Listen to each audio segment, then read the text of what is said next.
Hello everyone, আসসালামু আলাইকুম। আশা করি সবাই অনেক অনেক ভালো আছেন। আজকে আমরা পরিবার পরিজন নিয়ে চলে যাচ্ছি মাওয়া ঘাটে ইলিশ খাওয়ার জন্য। মাওয়া যাওয়ার প্ল্যান হচ্ছিল আমাদের মোটরসাইকেল নিয়ে। তো শীতের কারণে আমরা মোটরসাইকেল অপশনটি বাদ দিয়ে আমরা একটি গাড়ি ভাড়া করে নিয়েছি। তো মাশাল্লাহ, যাওয়ার পথে আমরা ঢাকা এলিভেটেড এক্সপ্রেসওয়ে ব্যবহার করেছি যেন শহরের জ্যামটাতে আমরা না পড়ি। যাই হোক, আমাদের যাত্রাটা মাশাল্লাহ খুবই ভালো ছিল। বিশেষ করে মাওয়া এক্সপ্রেসওয়েটাও অনেক সুন্দর ছিল। তো আমরা মাওয়া আসার পর কিছুক্ষণ ঘোরাঘুরি করার পর যখন হালকা ক্ষুধা লাগে তো চলে আসলাম এখানে মুড়ি খাওয়ার জন্য।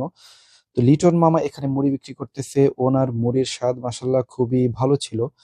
কিন্তু একটা মজার বিষয় হচ্ছে, আমরা যখন নর্মালি এখানে গিয়ে মুড়ি খেয়েছি তো মুড়ির স্বাদটা ছিল একরকম, দেন আমরা যখন ভিডিও করলাম, ভিডিও করার পর যখন ওনার কাছে মুড়ি চাইলাম তো সেই মুড়ির স্বাদটা একটু ডিফারেন্স ছিল। আগের মুড়ি এবং পরবর্তীতে ভিডিও করার পর আমাদেরকে যে মুড়িটা দিয়েছে সেটা আরো অনেক বেটার ছিল। তো উনি সেই মুড়ির নাম দিয়েছে বিরিয়ানি মুড়ি। তো যাই হোক, মাওয়াঘাটে আপনারা আসলে বিরিয়ানি মুড়ি খেতে কখনো ভুলবেন না। মুড়ি খাওয়া শেষ করে আমরা যখন নদীর পাড়ের দিকে যাচ্ছিলাম তো সেখানে এসে আমরা দেখলাম যে আরেকজন মামা এখানে আচার বিক্রি করতেছেন।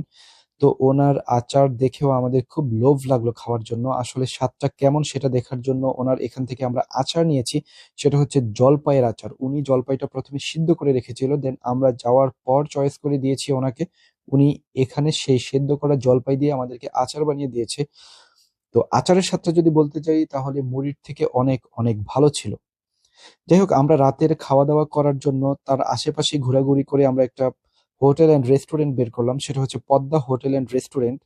তো এটা চয়েস চয়েস করার কারণ হচ্ছে এখানকার পরিবেশটা মাসাল্লাহ অনেক সুন্দর। রেস্টুরেন্টের ঠিক মাঝখানে একটি পালকি রয়েছে এবং তার আশেপাশে যে চেয়ারগুলো রয়েছে, রুমগুলো রয়েছে, তার পাশে রয়েছে কয়েকটা দোলনা, যেখানে বাচ্চারা খুব মজা করতে পারবে এবং খেলাধুলা করতে পারবে। বাচ্চাদের এখানে নিয়ে আসার পর ওরা খুব হাসাহাসি করতেছিল, খুব এনজয় করতেছিল, ওরা খেলাধুলা করতেছে। তো এই বিষয়টা আমাদের কাছে অনেক ভালো লাগছে। ওরা একটু পর পর আবার দোলনায় উঠতেছে। তো সবকিছু মিলিয়ে রেস্টুরেন্টের পরিবেশটা মাসাল্লাহ অনেক সুন্দর। আপনারা যদি মাওয়া আসেন তাহলে আপনারা নিঃসন্দেহে পদ্মা হোটেল এন্ড রেস্টুরেন্ট এখানে আসতে পারেন। যদি সাথে বাচ্চারা থাকে তাহলে তো আর কোনো কথাই নেই। বাচ্চারা আসলে বাচ্চাদের খুব সুন্দর একটা সময় পার হবে এখানে। আমরা যখন এই হোটেল এন্ড রেস্টুরেন্টে আসলাম এখানে আমরা দুইটা ইলিশ মাছ নিয়েছিলাম 2100 টাকা দিয়ে। তো আমরা দামাদামি করে নিয়েছি, আপনারাও চাইলে এখানে আসলে দামাদামি করে নিতে পারবেন। তো যাই হোক, আমাদের খাবার সার্ভ করা হয়েছে টেবিলে, সবকিছুই দেখতেছি আলহামদুলিল্লাহ ভালো।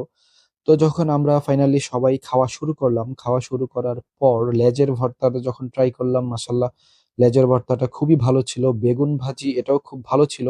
কিন্তু ইলিশ মাছের স্বাদটা তুলনামূলকভাবে অনেক কম ছিল, যেটা আমরা ঢাকায় বসেও ইলিশের যেই মজার একটা স্বাদ পাই বা ঘ্রাণ পাই, আমরা মাওয়ায় এসে এই প্রথম ইলিশের এমন স্বাদ পেলাম যেটা আসলে ভোলার মতো না। মাওয়া আসছি ইলিশ খাওয়ার জন্য, কিন্তু আসলে মাওয়ায় এসে মাওয়ার ইলিশের স্বাদটা পরিপূর্ণভাবে পাইনি। তো এখানে আসার পর সবকিছুই আমাদের ভালো ছিল, ঘোরাঘুরি থেকে শুরু করে খাবার দাবার।